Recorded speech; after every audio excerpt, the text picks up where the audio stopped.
Welcome to our annual Hope for the Heart event. I'm so glad that I can be here today to welcome you. My name is Jan Finn, the President and CEO for Midwest Transplant Network, and it's been an honor and privilege for me to work with lots of donor families over the years. So we're sorry that we're not in person. You know, it's always so much better when we can give a hug, but we'll give a virtual hug, and just say that we're glad that we can be with you in this manner. We want you to know on behalf of our staff that we're thinking of you and that we care about you. We want to instill some hope in your heart today and hope that this event will provide that for you.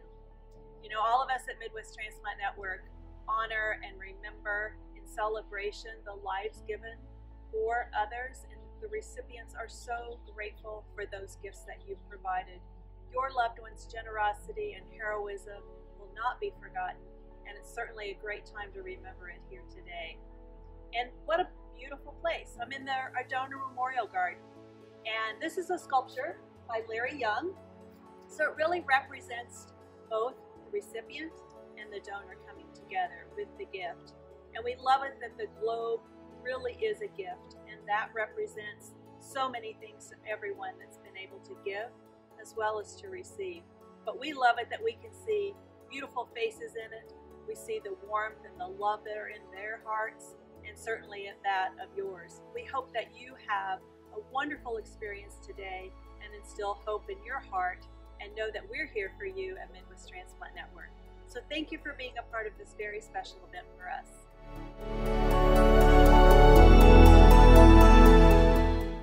Hi, I'm Lisa Cummins, and I started my career here at Midwest Transplant Network back in 1982 when organ, eye, and tissue donation was just a blip on the radar. I mean, you had to carry a donor card, you had to have it witnessed, and carry it with you all the time. How fast forward we have come to what we do now, and it is very commonplace. About 13 years ago, I was diagnosed with breast cancer for the first time, and that's when the full circle came about what donor families go through for the gift of life. I became a tissue recipient, and through the gift of tissue, I was able to go through my first breast cancer and had a lumpectomy and radiation treatments. And if you're a cancer patient, you know that at the 5-year mark, it is the golden mark where you become a survivor. At my 5-year appointment, my breast cancer came back again, and I had to have a mastectomy. The surgeons at my cancer center just wanted to take my right breast, and I said, nope, we can't do this again. And I opted for the double mastectomy, and again, through the gift of tissue donation, I was able to have some reconstruction. The reconstruction took me 18 months, and I was only able to get it after I found a private surgeon that was able to use the tissue from a donor to reconstruct my breasts.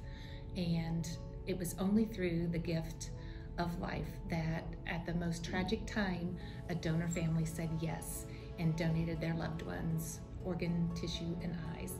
And I'm forever grateful for that. I don't know my donor families, but any chance I get to talk to donor families, I tell them thank you, because without them, I would not be here today. So thank you so much for all you do, and know that there are recipients out there that are living because of the gift you gave. Thank you.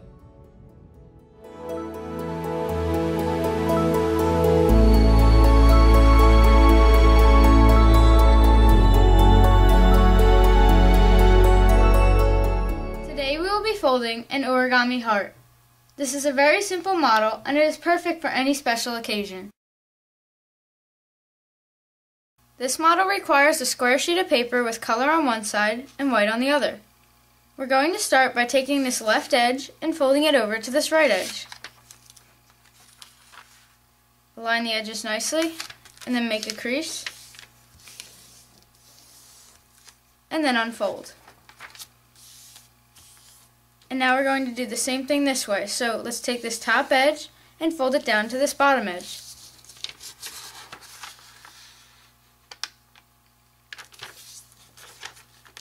Again, just align the edges nicely, then make a crease,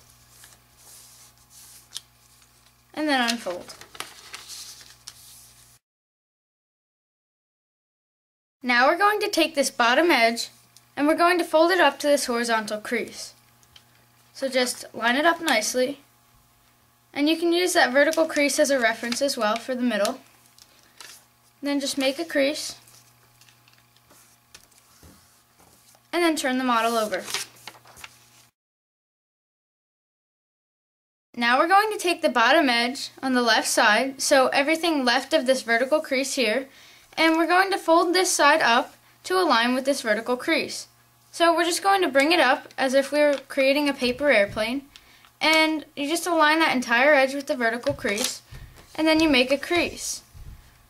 And then you're going to do the same thing on the right side. So we're going to align this edge here with this crease here. So we just bring it over like a paper airplane, and then you can just pinch and then make a crease.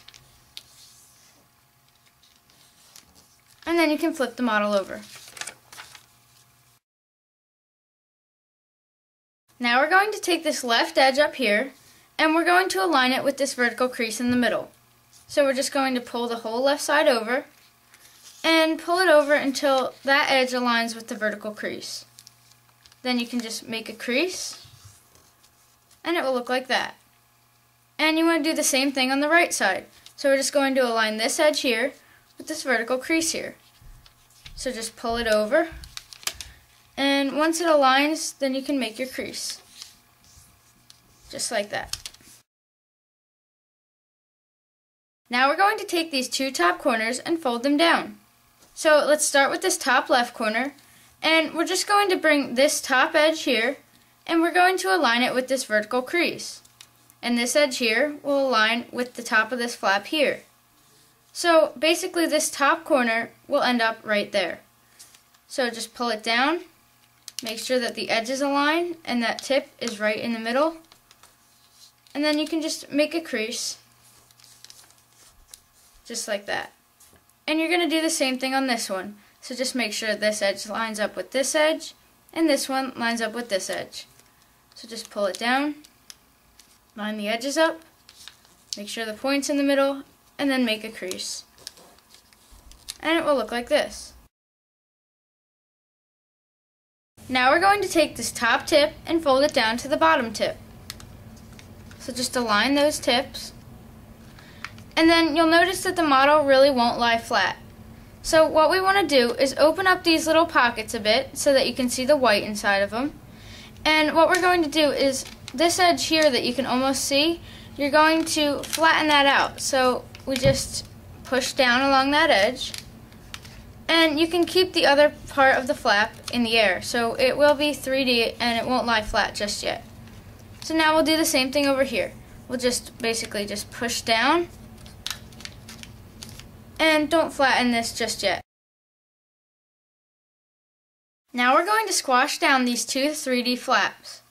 So to do this, we're just going to pull these two edges apart from each other, and you'll notice that there's a crease running on this colored part here. So what we want to do with this crease is align it with this edge down here. So just align those two, and then you can just flatten the paper on either side. And we're going to do the same thing over here. So we can just pull the two edges apart, notice this crease here, align it with the edge, and then just make two creases along either side. And it'll look like this. Now we're going to take this top layer and we're going to pull it up so that we can see the layer underneath. In the layer underneath, you'll notice that there's a colored triangle, and the triangle is a pocket, so you can put your finger inside it. And what we're going to do with that pocket is we're going to take this top layer and we're going to place it inside. So just pull the top layer down into the pocket and then just flatten it out so that it's inside the pocket nicely. And it will end up looking like this. Now we're going to take these two top corners and we're going to fold them down. So let's start with this top left corner, and we're going to bring it down so that this top edge lines up with this edge here. So we'll just align the edges, and then you can make a crease. And you do the same thing over here. So we can just align the edges, and then this point will end up being right there. So just pull that down, and you can just make a crease as soon as it aligns. Now we're going to take these two top points and we're going to fold them down. So let's start with this top left point, and we're just going to fold it down until it hits this edge here.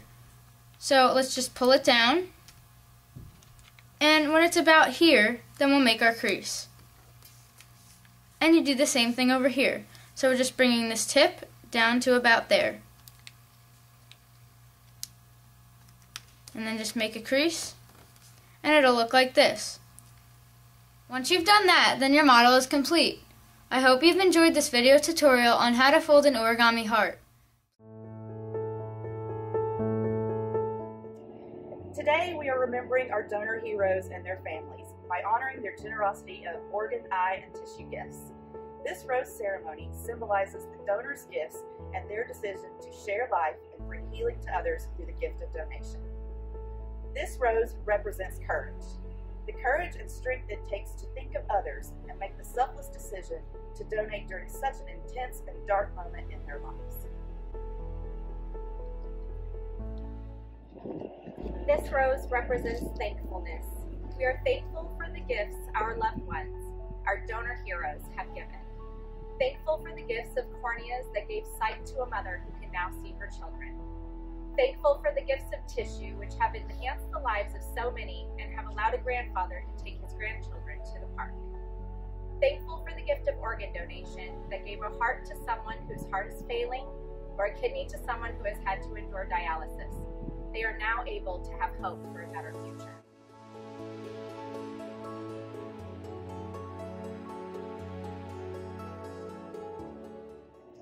This rose represents hope. The hope that our donor heroes' gifts will continue to make a difference throughout the world by the lives that have been saved with organ donation, the lives that have been strengthened with tissue gifts, and the lives forever changed with the gift of sight. We hope for the health of all transplant recipients.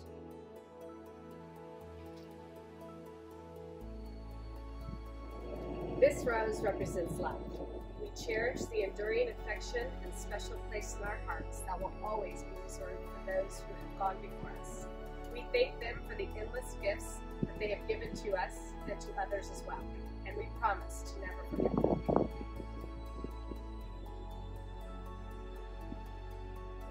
This rose represents memories, memories both big and small, that we treasure, and memories of lives that have been lived and a life that has been given.